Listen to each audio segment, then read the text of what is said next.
Господи Исусе Христе, Сине Божий, помилуй меня грешного. Отца и Сина и Светиот Дух. Амин. Возлюбени во Христа Бога, браќа и сестри. И во денешното евангелско четиво, чиј автор е светиот апостол и евангелист Лука, Христос со јазикот на параболата, со јазикот на приказната, ни ги открива најголемите таинства во животот наш, човечки.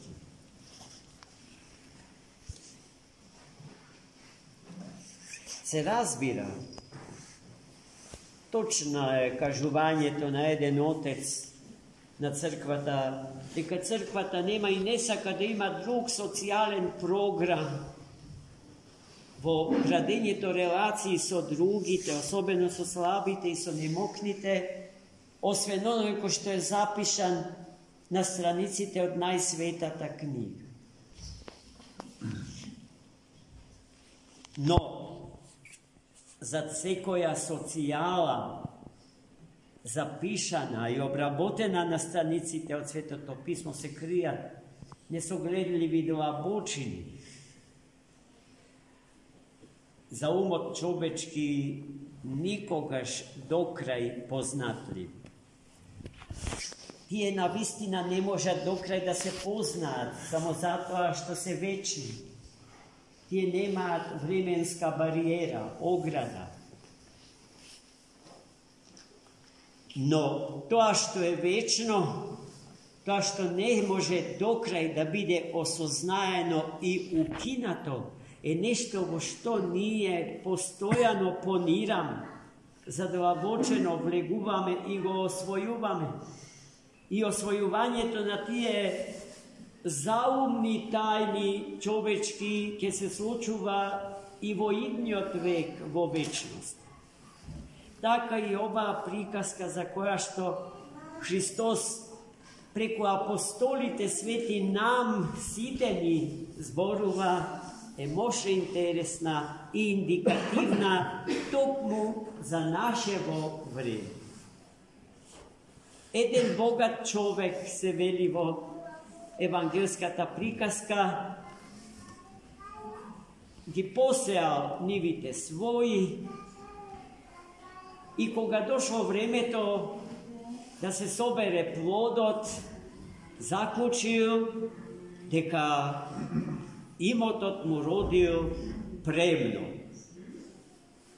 И тој почнал да се секира, да размислува за тоа, како ќе ги дособере сите тие плодови, бидејќи амбарите со кои што располагал во моментот биле премалечки за таквиот принос. И се разбира, како и ние денеска, како современиот човек, за сето време размислувал за своите заслуги, за тоа што се случило. Големиот род го сметал за своја лична заслуга, бидејќи тоа е резултат на неговиот труд, тој резултат свој треба да го собере некаде и да обезбеди доволно добри услови за неговото собирање. За ништо друго тој човек не размислува. Исклучиво за себе си. Дури во еден момент, кога нашол решение, а решението во неговата глава родено било, ајде да ги урнам старите амбари и да си соградам нови поголеми и сиот род во нив да го сместам. И откако ќе ги сместам, си рекол во себе си, ќе располагам со такво богатство, што неколку години потоа ќе можам да уживам, да јадам, да пијам и да се веселам.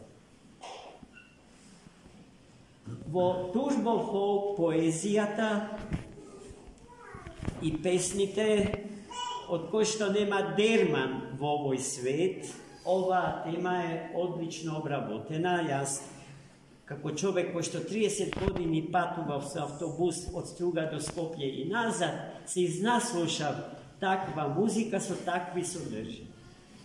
И никој не ме прашаше да сакам да ја слушам или не. Драги мои, тој човек постапил така, смислил се како ќе си го реши сладкиот проблем. Ама нокта Бог му се јави и го праша: што ке правиш со тоа огромно богатство, ако денеска ја побарам твојата душа? Гледајте, човекот кој што размислува само за себе, кој што е егоцентричен, себичен, кој што не гледа дека крај него има уште некој, и тој некој го нема тоа што тој го има во изобили, ниту размислува да го подели со него тоа што Господ му го дал за волја на вистината. Тој ниту признава дека Бог него тоа му го дал, бидејќи е тоа заслуга на неговите мускули и на неговата умност, ученост, образованост и знание. Што ќе прави тој со тоа богатство, ако Господ во тој ден му ја побара душата? Кому ќе го остави? Ние веднаш имаме плани за тоа. Па на синовите. Па синовите не ќе мора да работаат, зашто ќе има и за внуците, и за паравнуците. А што ќе биде веќе утре со нас, со нашите души, со овој свет во кој што живееме, никој не сака да се праша. Затоа, браќи и сестри, последните зборови што Христос ги кажа во оваа приказка се следниве: така ќе помине секој кој што собира земни блага за себе си и не сака, одбива да се богати со Бога и во Бога. Амин.